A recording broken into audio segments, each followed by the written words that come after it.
성도 여러분들 안녕하십니까? 에스라의 나무강단에서 운영하는 2025년 제1기 안교교과 해설 제3과입니다. 제목은 하나님 마음의 기쁨이 되는 것입니다. 먼저 기억절 말씀을 보시겠습니다. 너희 하나님 여호와가 너희 가운데 계시니 그는 구원을 베푸실 전능자이시라. 그가 너로 말미암아 기쁨을 이기지 못하시며 너를 잠잠히 사랑하시며 너로 말미암아 즐거이 부르며 기뻐하시리라. 스바냐 3장 17절에 있는 말씀입니다. 이번 주에 우리가 다루게 될 주제는 하나님의 사랑이 우리에게 얼마나 친숙한 것인가에 관한 그런 내용이 되겠습니다. 저에게는 아주 소중한 그림이 하나가 있습니다. 바로 이건데요. 얼마 전에 손녀가 할아버지라고 그려준 것입니다. 어떻습니까? 저를 많이 닮았나요?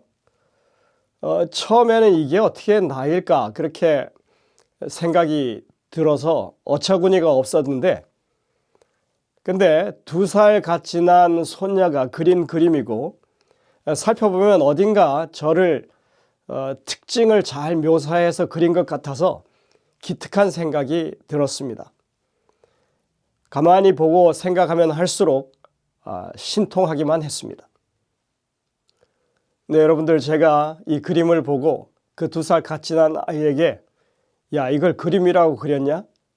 이게 어디를 봐서 날 닮았어?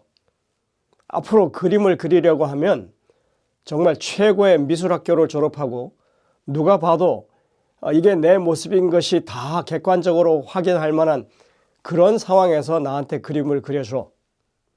나는 이런 낙서 같은 그림에 전혀 만족하지 않아. 그래도 난 널 여전히 사랑해. 만약 제가 이렇게 말한다면 제가 정말 손녀를 진심으로 사랑하고 그 아이를 예뻐하는 할아버지가 맞겠습니까? 사랑은 그 내용이 완벽하거나 절대적이라서 아름다워지는 것이 아닙니다. 그 사랑의 내용은 매우 주관적인 것입니다. 비록 이 부족하고 어설퍼 보이는 그림 한 장일지라도 서로가 사랑하는 마음이 있으면 그 자체로서 기쁨이 될 수 있습니다. 마찬가지로 하나님과 우리 사이의 사랑도 이와 비슷하다고 성경은 가르치고 있습니다. 우리가 이 교과를 시작하면서 계속 주지하고 있는 것처럼 하나님과 우리 사이의 사랑은 상호적인 것입니다. 그런데 결코 대등한 사랑의 관계가 아니라고 하는 것입니다.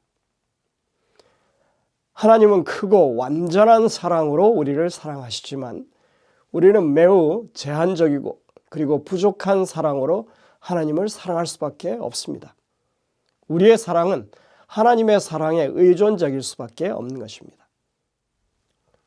우리가 이 주제를 다루는 데 있어서 늘 기억해야 할 것, 잊어버려서는 안 되는 2가지 사실이 있는데, 그것은 하나님은 우리와는 비교할 수 없이 크고 광대하신 하나님이라고 하는 사실입니다. 그리고 또 하나는 하나님이 우리를 사랑하신다고 하니까 마치 인간 수준에서 인간들이 하는 사랑을 하는 것처럼 착각하는, 오해하는 그런 일들은 결코 있어서는 안 된다고 하는 것입니다. 우리와 가까이 하시고 친구처럼 여기신다고 하지만 우리는 하나님을 늘 존중하고 두려워하는 마음으로 높여야 할 것입니다.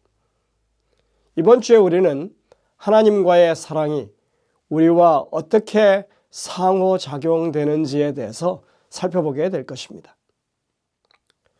기억절에서 보이신 것처럼 하나님은 우리 때문에 기뻐하시는 분이십니다. 이 말씀 그대로 그냥 보자면 우리가 무슨 좋은 일을 해서가 아니라 우리의 존재 자체가 하나님께 기쁨이 된다는 것입니다. 존재 자체가 기쁨이 된다. 하나님 보시기에 우리에게 어떤 그런 구석이 있는지는 좀 의아하지만 하나님은 참으로 그런 놀라운 사랑을 우리에게 베풀고 계시는 것입니다. 일요일 소재를 보시겠습니다. 당신의 생각보다 더 가치 있는 존재. 일요일 소재에서는 탕자의 비유를 소개합니다. 탕자의 비유는 아버지와 집 나간 아들 사이에서 벌어지는 사랑의 이야기를 다룹니다. 작은 아들이 아버지가 살아계심에도 불구하고 자신의 유산을 요구한 것은 그야말로 아버지의 죽음을 전제로 한 그런 요청이었습니다. 하지만 당시 유대인들 문화 속에서 불가능한 일만은 아니었다고 하는 것입니다. 아버지가 해주려고만 하면 가능한 일이었다고 합니다. 그러니까 애초부터 이 아버지는 아주 인자하고 자상한 아버지였다는 것입니다. 둘째 아들이 철이 없어서 재산 분할을 요구했고 아버지는 그 아들의 요구를 따라서 큰 아들 목 그리고 둘째 아들 몫을 나누어 주었다고 말합니다. 아버지가 그 살림을 각각 나누어 주었더니 성경은 분명하게 각각 나누어 주었다고 합니다. 우리는 여기서 작은 아들뿐만 아니라 큰 아들도 그때 분명히 자신의 유산을 아버지께로부터 나누어 받았다고 하는 것을 알 수 있습니다. 작은 아들은 기다렸다는 듯이 며칠도 안 돼서 그 모든 물려받은 재산을 처분해서 먼 나라로 떠나버렸습니다. 하지만 그는 허랑방탕한 삶으로 재산을 다 탕진하고서 곧 빈털터리가 되고 맙니다. 그는 가난과 굶주림에 시달리면서 여물통에서 쥐염 열매를 먹는 돼지를 부러워하는 그런 형편에까지 이르릅니다.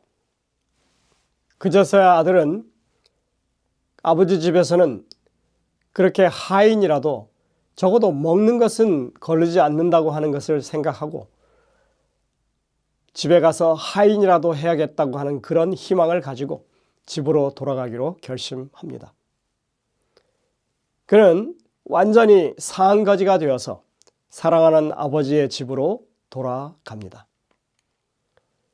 이제부터 벌어지는 이야기 속에는 이 비유의 진짜 교훈들이 들어있습니다. 첫째는 아버지의 변하지 않는 사랑입니다.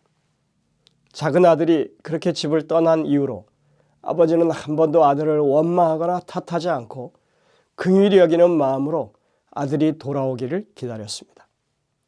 성경의 기록대로 아직도 거리가 먼데 아버지가 그를 보고 측은히 여겨 달려가 목을 안고 입을 맞추니, 비유 가운데서 가장 극적이고 감동적인 장면입니다. 아버지는 마치 이 순간을 기다렸다는 듯이 몇 번이나 시뮬레이션을 해본 사람처럼 곧장 반응했습니다. 멀리서 그 추한 모습의 아들을 알아보았고 그를 향해 달려갔습니다. 우리는 흔히 잘못을 했으면 한 번쯤은 따끔하게 매질을 하고 그 잘못을 인정하게 하고 재발되지 않도록 그렇게 서약을 받는 것이 너무 당연한 일이라고 그렇게 말합니다. 아버지가 그렇게 좋기만 하니까 아들이 버릇없이 철없이 구는 것 아니냐는 그런 생각을 가지는 것입니다. 그러나 돌아온 아들에 대해서 아버지는 판단을 하지 않습니다. 오히려 둘째 아들에 대한 판단은 큰아들이 합니다. 아버지께 대답하여 이르되 내가 여러 해 아버지를 섬겨 명을 어김이 없거늘 내게는 염소 새끼라도 주어 나와 내 벗으로 즐기게 하신 일이 없더니 아버지의 살림을 창녀들과 함께 삼켜버린 이 아들이 돌아오매 이를 위하여 살찐 송아지를 잡으셨나이다. 아버지는 판단과 평가 대신에 아들의 복권과 축하를 가장 우선시합니다. 같은 가족 관계이지만 큰 아들과 아버지의 반응은 너무나 달랐습니다. 아버지가 보기엔 둘째 아들에게 가장 시급한 것은 아들로서의 지위를 회복시켜주는 일이었습니다. 제일 좋은 옷을 가져다가 입히고 손에 가락지를 끼우고 발에 신을 신기라고 그렇게 명합니다. 그리고는 죽었다가 살아온 내 아들을 위해 큰 잔치를 베풀라고 명합니다. 그러니까 아버지는 그 아들에 대한 사랑이 한결같았다고 하는 것입니다. 이 비유의 두 번째 교훈은 누가 과연 탕자인가 하는 것입니다. 한 아들이 돌아온 반면에 이제는 다른 아들이 집을 나가는 사건이 벌어집니다. 탕자의 비유는 사실 두 아들 모두에 관한 비유입니다. 처음엔 둘째 아들이 탐욕에 끌려서 집을 나갔지만 이제는 큰 아들이 아버지를 거역하고 집을 나가고 맙니다. 그는 아버지가 동생을 환영한 일에 대해서 분노하면서 집에 돌아가지 않았습니다. 그가 노하여 들어가고자 아니하거늘. 오늘 우리는 아버지와 아들 사이에 있었던 사랑의 이야기에 초점을 맞추기 때문에 이것에 대해서 더 세부적인 설명을 하지는 않을 것입니다. 하지만 이 부분은 큰 아들이 생각하는 공의와 아버지가 생각하는 공의가 다르다고 하는 점에서 한 번쯤 우리가 고려해 봐야 할 부분이 있습니다.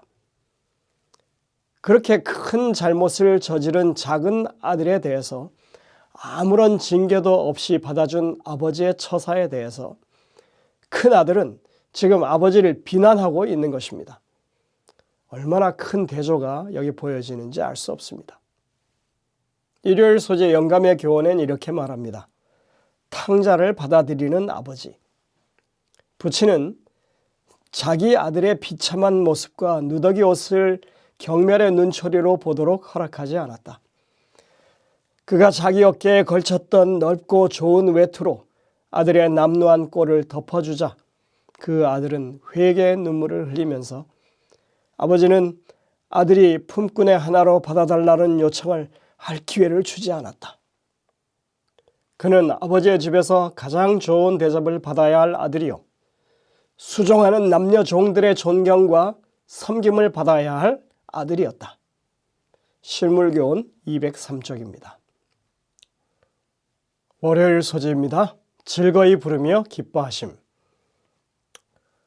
우리로서는 상상하기 어렵지만 하나님은 각 사람을 헤아릴 수 없을 만큼 귀하게 여기시기 때문에 한 영혼이라도 구원받는 것을 기뻐하신다고 성경은 말합니다.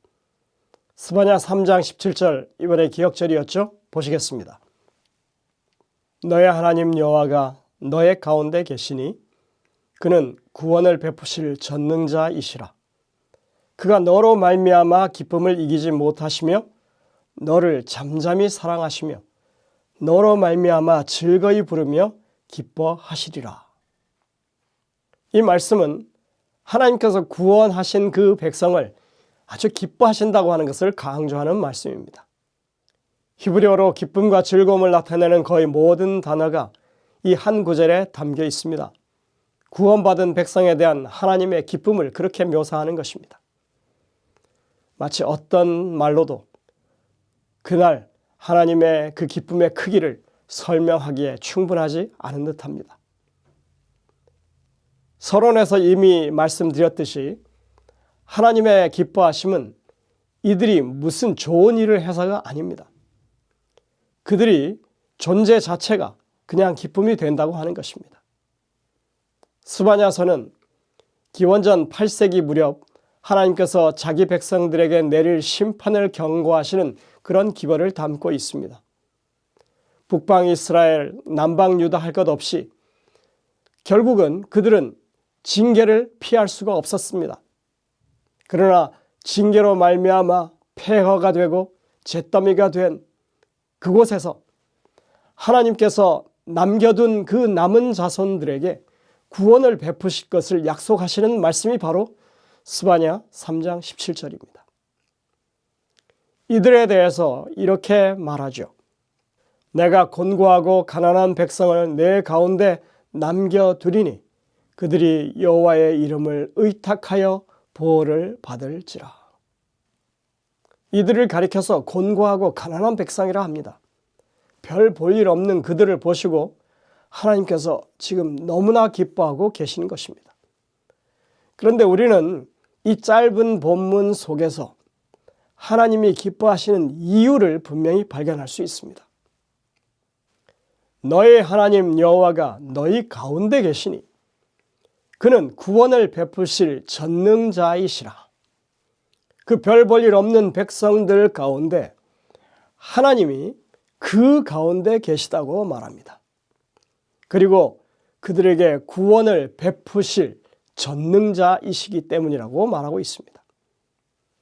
그들에게 구원을 베푸시는 하나님을 전적으로 의지하는 이들을 보시고 하나님께서는 무엇과도 비교할 수 없는 기쁨을 지금 표현하고 계신 것입니다. 하나님이 그들과 함께 하시기에 그것은 기쁨의 근원이 되고도 남았던 것입니다. 우리는 또 이사야 62장 4절에서도 비슷한 말씀을 발견합니다. 다시는 너를 버림받은 자라 부르지 아니하며 다시는 내 땅을 황무지라 부르지 아니하고 오직 너를 헵시바라 하며 내 땅을 뷸라라 하리니 이는 여호와께서 너를 기뻐하실 것이며 내 땅이 결혼한 것처럼 될 것임이라. 누가 봐도 버림받은 땅이고 황무지이지만 하나님이 그들과 함께 하시면 그것은 헵시바가 되고 뷸라가 되는 것입니다. 여러분, 이 말씀은 이 땅에 메시아로 오시는 예수 그리스도로 말미암아 회복될 하나님의 백성들을 가리키는 말씀입니다. 결혼을 비유로 해서 지금 말씀하고 있습니다. 신부를 맞는 신랑이 가지고 있는 그 마음의 기쁨을 이렇게 표현합니다. 하나님의 백성은 나의 기쁨이 그녀에게 있다고 하는 뜻의 헵시바라고 불리게 될 것이고 또 그 땅은 결혼했다는 의미의 뷸라라고 불릴 것입니다. 우리는 이렇게 배반하고 패역한 그 백성들을 하나님께서 왜 이렇게 기쁨으로 사랑하시는지 다 이해하지는 못합니다. 하지만 분명한 것은 하나님은 그들을 보실 때 기뻐하시고 정말 사랑하신다는 것입니다. 교과에서는 에베소서 5장 25절부터 28절도 살펴보라고 합니다. 남편들아 아내 사랑하기를 그리스도께서 교회를 사랑하시고 그 교회를 위하여 자신을 주심같이 하라. 이는 곧 물로 씻어 말씀으로 깨끗하게 하사 거룩하게 하시고 자기 앞에 영광스러운 교회로 세우사 티나 주름 잡힌 것이나 이런 것들이 없이 거룩하고 흠이 없게 하려 하심이라. 이와 같이 남편들도 자기 아내 사랑하기를 자기 자신과 같이 할지니 자기 아내를 사랑하는 자는 자기를 사랑하는 것이라. 우리가 하나님과 어떤 사랑의 관계에 있는지에 대해서 잘 교훈하고 있습니다. 남편들에게 그리스도께서 교회를 사랑하시고 그 교회를 위하여 자신을 주심과 같이 아내를 사랑하고 아내 사랑하기를 자기 자신과 같이 사랑하라고 권면합니다. 이 구절은 남편이 아내에게 가져야 할 이타적이고 희생하는 사랑을 강조하고 있을 뿐 아니라 그리스도께서 당신의 백성을 자신처럼 사랑하신다고 하는 것을 분명하게 보여주고 있습니다. 여러분들, 우리가 혹시 하나님의 사랑에 너무 익숙해서 하나님의 사랑의 속성을 잊어버린 것은 아닐까요? 성경은 한결같이 하나님께서 구원을 베푸시는 그 대상에 대해서 그 존재만으로도 하나님이 기뻐하신다고 그렇게 가르치고 있습니다. 마치 신랑이 신부를 맞이하듯이 그렇게 아름다운 사랑의 관계 가운데 즐거움을 가지고 그렇게 사랑하신다고 가르치고 있습니다.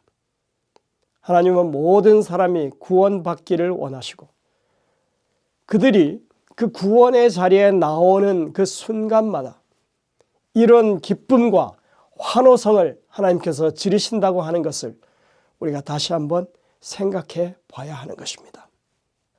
화요일 소지로 가겠습니다. 하나님이 기뻐하시는 것. 이 광활한 우주 속에 떠오르는 먼지 같은 이 지구에 살고 있는 한 인간의 구원이 어떻게 하나님께 그런 기쁨이 될 수 있을까? 어떻게 전능하시고 부족함이 없으신 절대자이신 하나님께 인간이 그토록 소중할 수 있을까? 사실 이런 질문을 굳이 하는 이유를 말하자면 우리가 너무나 그냥 익숙해져 버린, 그래서 하나님의 그 사랑의 디테일을 거의 이제는 잊어버린 그런 상황이기 때문에 이런 억지 질문을 통해서라도 하나님의 그 사랑을 처음부터 다시 살펴보자고 하는 의미에서 할 수 있는 질문이라고 생각합니다. 우리는 화요일 소지와 수요일 소지에 계속해서 이 질문을 다룰 것입니다.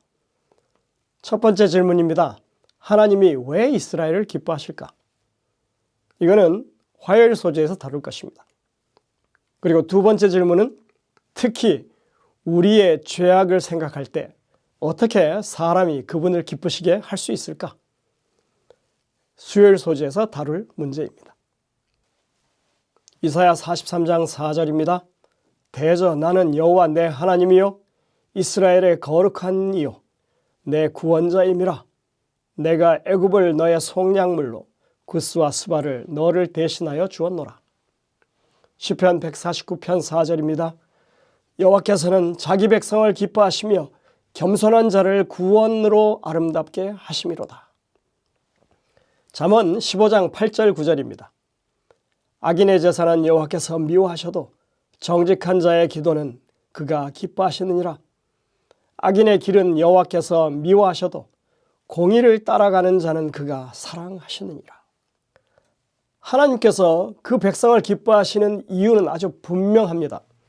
그가 그들을 구원하셨고 자기 백성으로 삼으셨기 때문이라고 말합니다.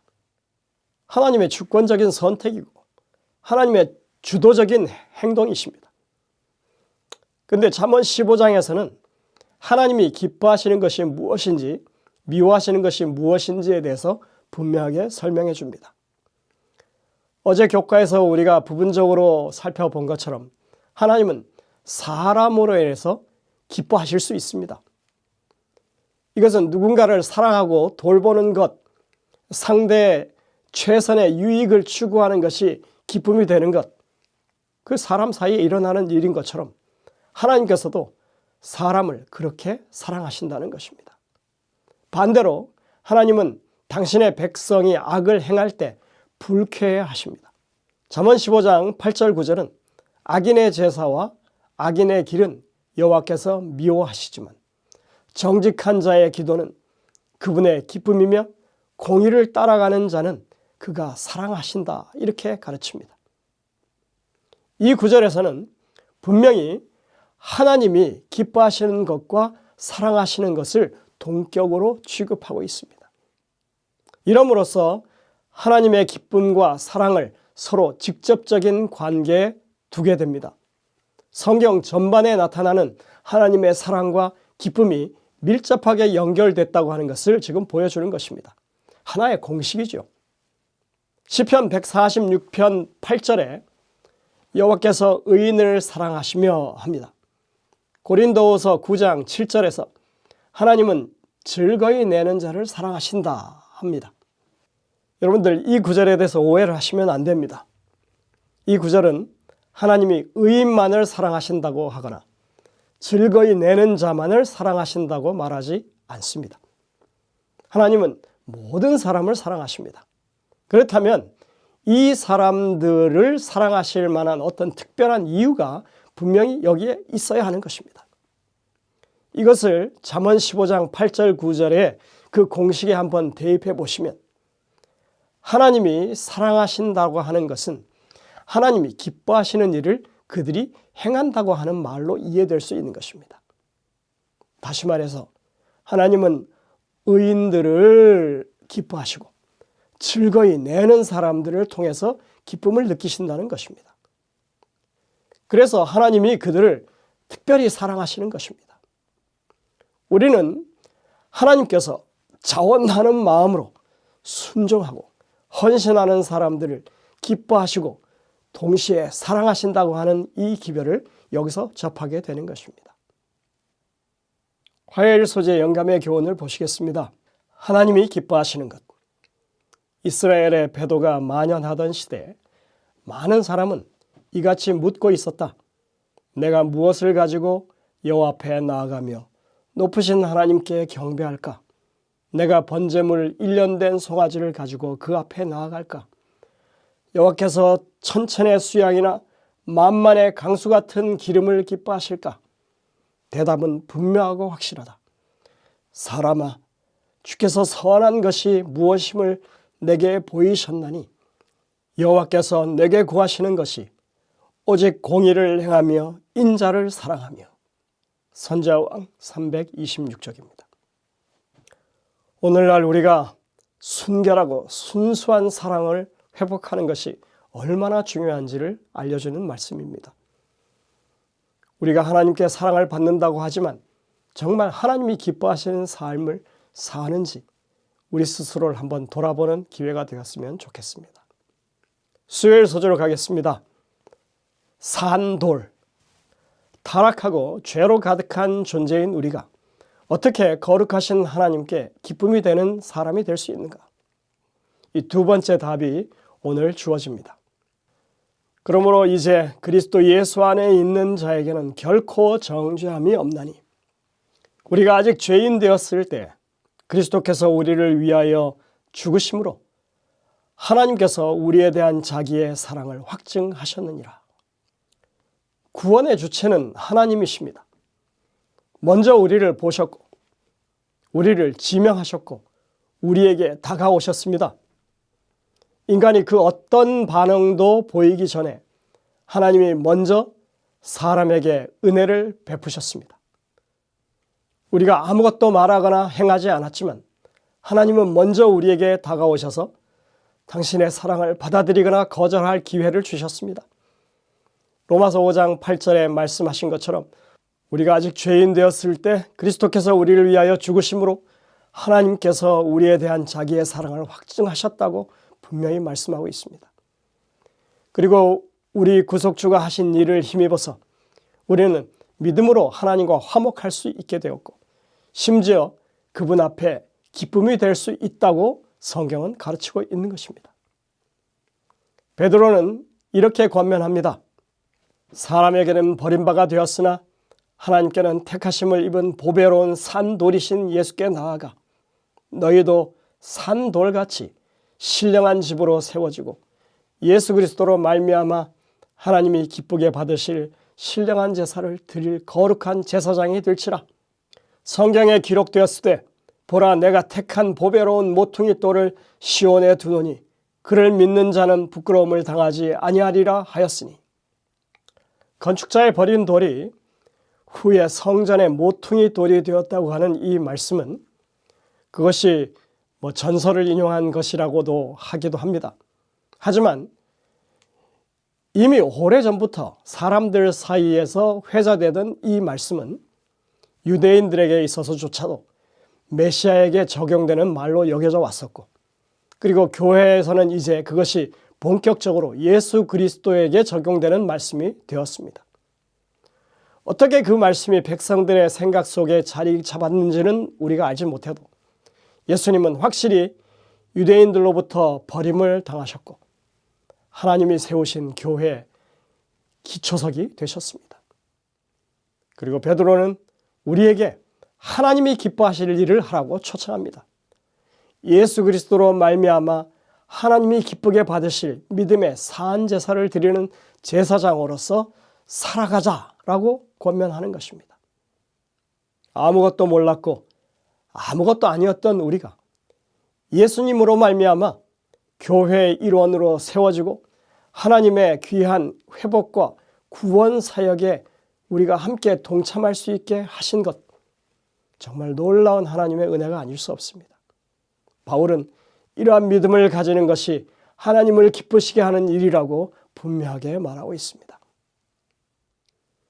히브리서 11장 6절에는 믿음이 없이는 하나님을 기쁘시게 못하나니 하나님께 나아가는 자는 반드시 그가 계신 것과 또한 그가 자기 일을 찾는 사람들에게 상 주시는 이심을 믿어야 할지니라 했습니다. 믿음의 산제사를 드린다고 하는 것은 뭘 말하는 것입니까? 우리가 말씀을 통해서 배운 그 믿음, 하나님의 그 구원 사역을 위해서 우리의 삶 자체가 그 목적이 그렇게 되는 것을 가리키는 말씀인 것입니다. 믿음으로 하나님께 응답하는 사람은 그리스도의 의의 중보를 통해서 하나님 앞에서 의롭다고 여겨지는 사람들입니다. 오직 그리스도의 의만이 유일하게 하나님께 간합될 수 있습니다. 하나님의 사랑의 권위에 순종하는 사람은 그리스도의 중보를 통해서 합당하게 여겨질 것이고 하나님은 그들을 당신의 형상으로 변화시키실 것입니다. 하나님의 구원의 역사는 우리를 위한 것이고 동시에 우리 안에서 이루어지는 그런 것입니다. 수요일 소재 영감의 교훈입니다. 주님을 기쁘시게 하는 일. 주님께서는 그분의 백성들이 지금보다 훨씬 더 사력 있고 피차간에 훨씬 더 자비롭고 더욱 많이 도와주기를 기뻐하신다. 사업 거래에 있어서 형제가 자매를 이용하지 말 것이다. 사람이 도움을 받아야 할 궁핍한 처지에 있는 것을 보고 그에게 터무니없이 높은 이자를 요구하지 않을 것이다. 다른 사람의 궁핍을 이용하는 자들은 그리스도의 복음의 원칙에 지배를 받고 있지 않다는 것을 결론적으로 보여준다. 교회정원 5권 350쪽입니다. 여기 지금 나열하고 있는 이런 내용들은 사실 하나님께서 기뻐하지 않는 미워하시는 일들이죠. 이 반대를 생각하시면 하나님이 기뻐하시는 일이 되는 것입니다. 목요일 소지입니다. 최고의 목표. 하나님께서는 당신의 자비와 중보의 보호 아래에 있는 자들이 보이는 지극히 작은 반응에도 기뻐하십니다. 유일하게 사랑받기에 합당하신 분, 홀로 온전히 의로우신 그리스도를 통해서 우리는 의롭다 여김을 받았습니다. 완전한 사랑 가운데 하나님과 영원히 함께할 당신의 그 사랑하는 백성들 가운데 우리가 포함될 수 있었습니다.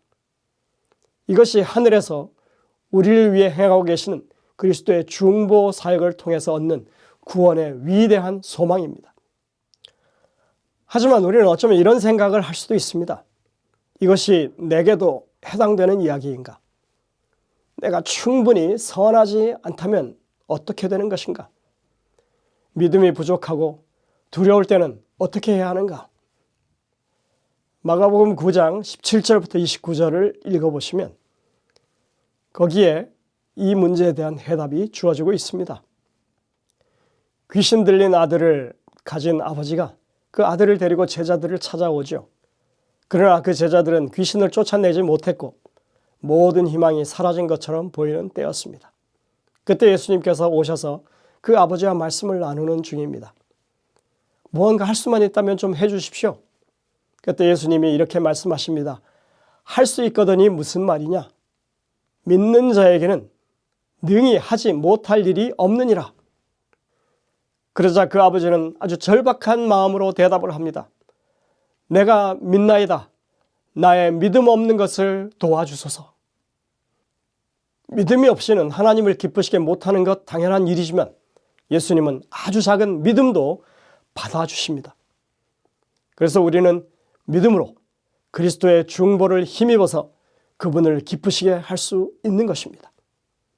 믿음으로 말미암아 그리고 우리를 대신하신 그리스도의 사역으로 인해서 마치 자녀가 아주 별 볼 일 없는 이 그림을 선물로 가져왔을 때 할아버지가 기뻐하는 것처럼 우리도 하나님을 기쁘시게 할 수 있는 것입니다. 따라서 우리는 바울의 권면을 따라서 주를 기쁘시게 하는 사람이 되는 것을 우리의 목표로 삼아야 할 것입니다. 또 우리는 하나님께서 우리의 관심을 변화시켜서 우리가 사랑하는 사람들의 최고의 유익을 생각할 수 있도록 해주시고 우리의 사랑이 확장되어 다른 사람들에게 전해질 수 있도록 간구해야 할 것입니다. 형제를 사랑하여 서로 우애하고 존경하기를 서로 먼저 하며 부지런하여 게으르지 말고 열심을 품고 주를 섬기라. 소망 중에 즐거워하며 환난 중에 참으며 기도에 항상 힘쓰며 성도들의 쓸 것을 공급하며 손 대접하기를 힘쓰라. 여러분들 이러한 일들이 가능해질 수 있는 것은 하나님의 우리를 향한 그 변함없는 사랑 때문입니다. 그것을 깨닫고 이해하고 하나님의 구원을 우리가 받아들이면서 우리는 조금씩 하나님의 백성으로서의 삶의 모습을 회복하고 있는 것입니다. 에베소서 4장 13절부터 15절에는 이렇게 권면합니다. 우리가 다 하나님의 아들을 믿는 것과 아는 일에 하나가 되어 온전한 사람을 이루어 그리스도의 장성한 분량이 충만한 데까지 이르리니 오직 사랑 안에서 참된 것을 하여 범사에 그에게까지 자랄지라. 그는 머리니 곧 그리스도라. 성도 여러분들, 저희가 삼가를 통해서도 하나님의 사랑의 어떠하심을 살펴볼 수 있었습니다. 비록 부분적이긴 하지만, 그리고 우리가 이해할 수 있는 것이 제한적이긴 하지만 하나님의 사랑을 조금씩 더 깊이 이해하는 여러분들의 발걸음이 되시기를 간절히 바랍니다. 그것이 우리의 삶을 바꿀 수 있고 또 그리스도의 품성을 우리 마음 가운데 다시 한번 깊이 새길 수 있는 좋은 기회가 되리라고 생각됩니다. 저희 모두 건강한 모습으로 다음 주에 다시 뵙겠습니다.